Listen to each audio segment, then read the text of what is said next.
Haleluya, Shalom Alehi. Berjumpa lagi dengan saya pada perenungan hari ini, tanggal 14 April 2023, hari Jumat dalam Oktav Paskah. Saudaraku, sudahkah kita mencap syukur di dalam doa kepada Tuhan kita? Dan marilah kita memberi senyuman dan sapaan kepada sesama kita. Kita awali perenungan pagi hari ini dengan tanda kemenangan kita. Dalam nama Bapa dan Putra dan Roh Kudus. Amin. Ketaatan membangkitkan semangat. Bacaan liturgi hari ini diambil dari Kisah Para Rasul 4 ayat 1 sampai dengan 12 dan Injil 21 Yohanes 21 ayat 1 sampai dengan 14. Saudaraku yang terkasih di dalam kasih Kristus, masih dalam suasana Paskah, saudara. Kebangkitan Tuhan Yesus dari antara orang mati yang kita imani sebagai kemenangan atas kuasa dosa dan tentunya kemenangan bagi kita semua. Penting sekali bagi semua orang percaya untuk menyadari bahwa kebangkitan Kristus tidak hanya membuat kita bangga dan bersyukur, melainkan kita dituntut, saudara, untuk memberi respon secara aktif dalam memberitakan kemenangan Kristus di dunia. Kebangkitan Yesus membawa sukacita penuh bagi setiap orang yang percaya. Kebangkitan juga membangkitkan semangat dari duka menjadi sukacita. Dari malas pupus harapan menjadi semangat kembali untuk bergerak maju. Dari rasa ketakutan dan panik membawa keberanian besar untuk mewartakan dan memiliki harapan baru. Saudaraku, Injil hari ini yang kita renungkan kembali menampakkan di mana Yesus menampakkan diri lagi kepada murid-muridnya di pantai Danau Tiberias. Yohanes 21 ayat 1. Penampakan yang memberi harapan baru ini, saudara, memberi semangat baru. Para murid tampak kembali di dalam kehidupan mereka seperti semula, yaitu sebagai nelayan. Ketika hari mulai siang, Yesus berdiri di pantai, akan tetapi murid-murid itu tidak tahu bahwa itu adalah Yesus. Kata Yesus kepada mereka, "Hai anak-anak, adakah kamu mempunyai lauk pauk?" Jawab mereka, "Tidak ada." Yohanes 21 ayat 4 sampai dengan 5. Saudaraku, kita di dalam kehidupan sehari-hari sering merisaukan akan dapur kita, saudara. Mau makan apa hari ini? Semua habis, kosong. Ekonomi sedang sulit. Tak sedikit dari kita yang khawatir dan panik tak bisa kasih makan anak-anak. Kita tak menyadari kalau Yesus Tuhan senantiasa memperhatikan dan peduli kepada kesulitan-kesulitan kita. Sering kita menghadapi kehidupan ini dengan tidak pasti. Hari ini Yesus pun bertanya kepada setiap dari kita, "Hai anak-anakku, adakah kamu mempunyai lauk pauk?" Yesus mau memberikan harapan kepada para murid, juga kepada kita sekalian saat ini yang sedang mengalami kesulitan, saudara. Maka kata Yesus kepada mereka, "Tebarkanlah jalamu di sebelah kanan perahu, maka kamu peroleh." Yohanes 21 ayat 6. Ini merupakan suatu perintah dari Tuhan Yesus. Tebarkanlah. Berarti kita mau melakukan keluar, saudara. Kita lihat ketaatan para murid. Lalu mereka menebarkannya dan mereka tidak dapat menarik lagi karena banyaknya ikan. Yohanes 21 ayat 6. Saudara, ketaatan yang penuh iman akan mendatangkan mukjizat, berkat yang besar. Para murid taat, saudara.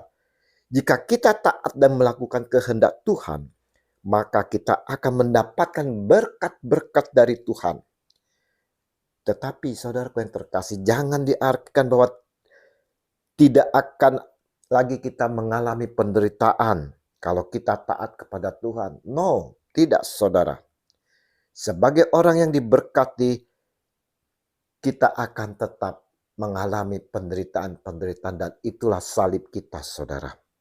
Orang yang diberkati Tuhan akan tetap merasakan sukacita walaupun berada di tengah penderitaan. Sudahkah kita taat akan firman-Nya? Tuhan Yesus sendiri, saudara, telah taat kepada Bapa, bahkan taat sampai mati di kayu salib. Perintah tebarkanlah ini juga, saudara, mengisyaratkan perintah kerasulan bagi para murid untuk menjangkau jiwa-jiwa untuk masuk ke dalam kerajaan Allah. Roh Kudus yang telah mereka peroleh di dalam Yohanes 20 ayat 22 bukan hanya memberikan jaminan dan penghiburan, tetapi memperlengkapi mereka untuk menjadi saksi-saksi di dunia. Yohanes 15 ayat 26 sampai dengan 27. Dan menguatkan mereka di tengah-tengah tekanan yang dihadapi ketika menjalani misi ini, saudara. Yohanes 16 ayat 7 sampai dengan 11. Perintah ini pun diberikan kepada kita untuk menarik jiwa-jiwa yang tersesat, saudara. Kita semua, saya dan saudara diutus untuk menjadi pelayan. Baik di dalam rumah tangga, tetangga, masyarakat, menggereja, maupun di dalam komunitas kita sehari-hari. Kita mau taat dalam setiap pelayanan kita. Saat mereka taat perintahnya dan menebarkan jalan mereka, mereka tidak dapat menariknya lagi karena banyaknya ikan. Maka murid yang dikasihi Yesus itu berkata kepada Petrus, "Itu Tuhan." Ketika Petrus mendengar bahwa itu adalah Tuhan, maka ia mengenakan pakaiannya sebab ia tidak berpakaian, lalu terjun ke dalam danau. Yohanes 21 ayat 7. Saudaraku yang terkasih, sering kita juga, saudara, seperti para murid yang tak menyadari akan kehadiran Tuhan Yesus di dalam kehidupan kita, saudara. Kita masih mencari Tuhan Yesus. Kita mencari Dia. Kita sadar dan kita sungguh-sungguh sadar kalau kita mengalami sesuatu yang luar biasa, kita baru percaya, ya Tuhan, itu Tuhan. Ketaatan sebagai pengikut Kristus menjadi dasar di dalam kehidupan kita. Tanpa ketaatan, hidup kita akan menjadi hambar. Bahkan tak ada sukacita dan damai sejahtera. Ketaatan juga perlu di dalam kehidupan perkawinan kita, saudara. Taat akan janji perkawinan. Tidak sedikit mereka yang tak taat dalam janji perkawinan. Hidup rumah tangganya berantakan, bahkan berujung perceraian. Kita juga harus taat akan janji-janji profesi kita, janji jabatan kita, dan lain-lain sebagainya. Kata Yesus kepada mereka, "Marilah dan sarapanlah." Yohanes 21 ayat 12. Yesus mengajak para murid makan, saudara.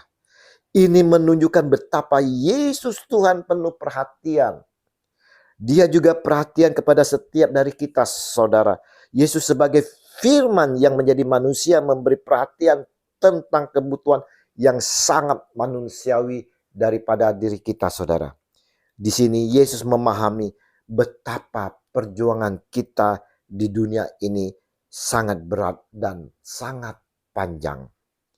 Perenungan hari ini bagi kita semua bahwa Tuhan Yesus memperhatikan pekerjaan dan semua karya-karya yang kita lakukan jika itu bertujuan untuk kebaikan dan di dalam kebenaran.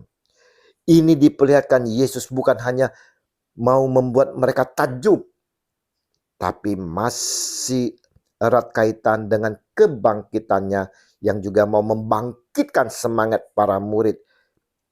Kita semua asalkan taat pada perintahnya. Apalagi nanti ketika Yesus naik ke surga, kita semua akan diutus untuk memberitakan Injil. Maka akan ada banyak kebutuhan yang harus dipenuhi oleh kita semua yang diutus. Namun Tuhan Yesus akan tetap menyediakan bagi kita semua yang percaya dan mau taat kepadanya. Mari saudara-saudaraku yang terkasih di dalam kasih Kristus, kita mau selalu dekat kepadanya, Tuhan kita Yesus Kristus yang telah bangkit dengan jaya, dengan penuh kemenangan. Kita mau mengikutinya dengan penuh iman dan taat. Janganlah kita berbuat dosa lagi, seperti dinasihati oleh Paulus. Dan janganlah kamu menyerahkan anggota-anggota tubuhmu kepada dosa untuk dipakai sebagai senjata kelaliman. Tetapi serahkanlah dirimu kepada Allah sebagai orang-orang yang dulu mati, tetapi yang sekarang hidup. Dan serahkanlah anggota-anggota tubuhmu kepada Allah untuk menjadi senjata-senjata kebenaran. Roma 6 ayat 13. Terpujilah Kristus Tuhan yang telah bangkit dengan jaya membawa kemenangan dan keselamatan bagi kita semua, kini dan sepanjang segala abad. Amin. Dalam nama Bapa dan Putra dan Roh Kudus. Amin. Shalom Aleihim.